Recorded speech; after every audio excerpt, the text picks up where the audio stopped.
Saya akan bergeser ke Andre. Kali ini Andre, selamat siang. Seperti apa pantauan di lokasi Anda siang hari ini, Andre? Ya, selamat siang Anggi. Untuk siang hari ini, sejak pagi tadi kami sudah melakukan pemantauan melalui jalur udara bersama dengan Badan Meteorologi, Klimatologi, Geofisika, lalu juga ada Badan Geologi, melalui PVMBG, lalu juga ada PUPR. Menindaklanjuti hasil rapat lintas sektoral kemarin antara ketiga instansi ini, pada pagi hari tadi kami melakukan pantauan udara untuk melihat langsung bagaimana situasi dan juga kondisi baik itu di daerah terdampak maupun di berbagai aliran sungai yang terdapat 25 aliran sungai yang berhulu ke Gunung Merapi. Dari tinjauan udara tadi kami melihat ada beberapa sungai yang telah dipetakan oleh BMKG dan juga Badan Geologi yang merupakan aliran-aliran sungai yang berpotensi dialiri oleh banjir lahar maupun banjir bandang susulan, mengingat memang cuaca di Sumatera Barat masih diprediksi untuk intensitas hujannya masih cukup tinggi, mulai dari sedang hingga sangat lebat sampai tanggal 23 Mei mendatang.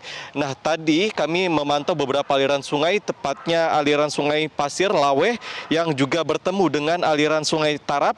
Kemudian ada sungai Lantai Batu yang bertemu dengan sungai Batu Sangkar. Ada juga sungai Masjid Jami Sungai Jambu. Lalu ada sungai Batipuah Ate dan juga Batipuah Baruah. Lalu Bukit Batabuah juga yang dialiri oleh masih terdapat beberapa sedimen-sedimen yang di hulu atasnya. Kemudian untuk aliran-aliran sungai yang telah kami tinjau tadi, memang dari hasil pantauan masih cukup banyak terdapat sedimen ataupun material berupa bongkahan-bongkahan batu maupun bongkahan kayu yang tertahan di hulu bagian atas Gunung Merapi. Nah, sehingga hal ini yang terus menjadi mitigasi maupun indikasi awal dari BMKG kepada pihak pemerintah. Tak hanya dari segi cuaca, namun juga dari hasil pantauan udara memang masih cukup mengganggu, sehingga jikalau hujan deras tiba, maka di hulu tersebut yang sudah terbendung oleh sedimen-sedimen ini bisa saja meluncur ke dataran tempat permukiman warga. Nah, hal inilah yang terus dimitigasi terutama pada aliran-aliran sungai yang kemarin memang belum sempat terlanda dari banjir lahar hujan maupun banjir bandang pada Sabtu 11 Mei lalu. Hal inilah yang menjadi mitigasi awal. Kemudian kami juga tadi sempat meninjau ada dua cek dam berteknologi Sabo yang sudah terpasang untuk membendung aliran dari sedimen material yang dibawa oleh Gunung Merapi. Yang pertama ada Sabodam di Sabo Bangkahan yang dibangun pada 2015 lalu di Batang Bangkahan Pasir Lawe, Kabupaten Tanah Datar, yang bisa menampung 26.000 meter kubik. Kemudian ada juga di Sabodam Lasi yang dibangun pada 2018 pada Kecamatan Canduang, Kabupaten Agam dengan kapasitas 11.000 meter kubik. Memang pada kejadian kemarin saat banjir bandang tiba di beberapa kabupaten di Provinsi Sumatera Barat, beberapa dua sabodam ini tidak cukup terlanda oleh material yang dibawa dari Gunung Merapi. Namun memang sudah cukup efektif untuk menahan laju sedimen dari beberapa hari belakang.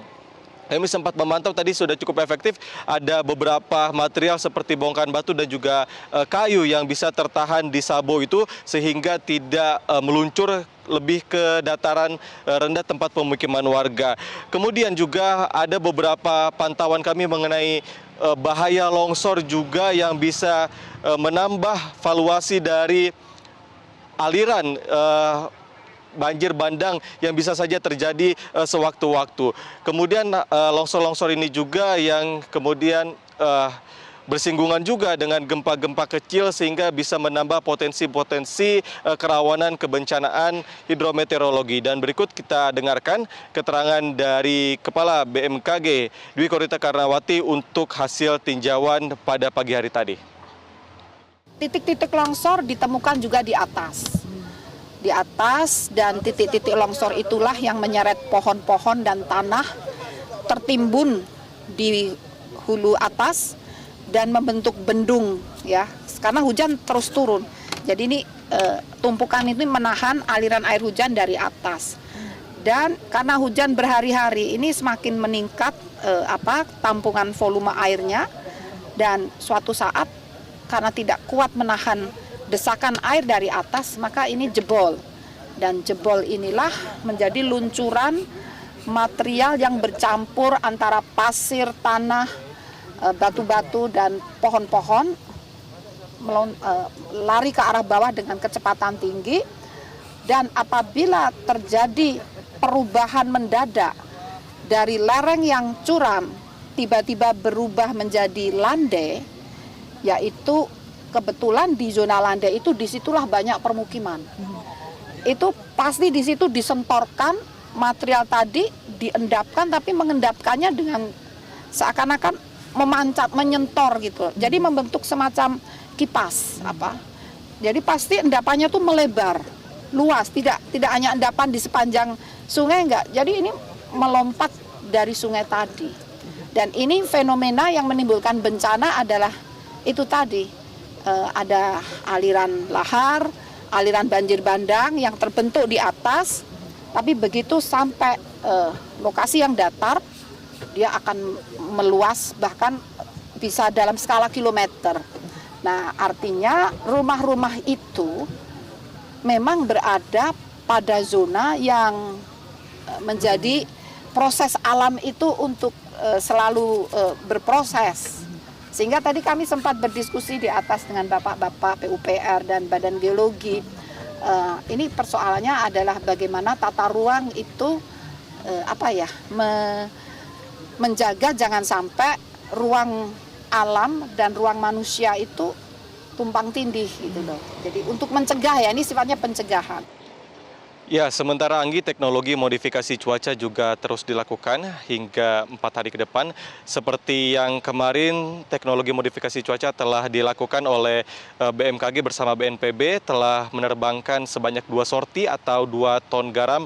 Nah, dampaknya pada kemarin sejak pukul 2 siang hingga pukul 6 sore memang hujan tidak turun di sekitar Provinsi Sumatera Barat, tepatnya di beberapa kabupaten, baik itu dari Bukit Tinggi, Kabupaten Agam, dan juga sekitarnya yang memang menjadi wilayah-wilayah terdampak. Namun pada saat ini kami melaporkan memang hujan mulai turun di sekitar Bukit Tinggi, dan hal ini juga menjadi antisipasi oleh BMKG maupun BNPB yang sudah melakukan juga penerbangan dan juga penuaian dari garam yang sudah disiapkan untuk menghalau awan untuk mendekati ke area Gunung Merapi, sehingga di hulu di bagian Gunung Merapi ini tidak terjadi hujan dan mengurangi potensi adanya sedimen yang kembali turun dalam banjir bandang maupun banjir lahar. Nah, seperti informasi lainnya juga masih ada sekitar 1 juta meter kubik sedimen ataupun material yang merupakan abu vulkanik, kemudian ada juga bongkahan batu dan kayu. Nah, hal inilah yang masih harus diwaspadai oleh pemerintah daerah maupun pemerintah pusat agar kedepannya bisa ditindaklanjuti. Sementara demikian, Agi. Melaporkan dari Bukit Tinggi, Sumatera Barat, dan sebelumnya ada rekan Fraser melaporkan dari Tanah Datar, Sumatera Barat. Terima kasih rekan-rekan. Jelajahi cara baru mendapatkan informasi. Download Metro TV Extend sekarang.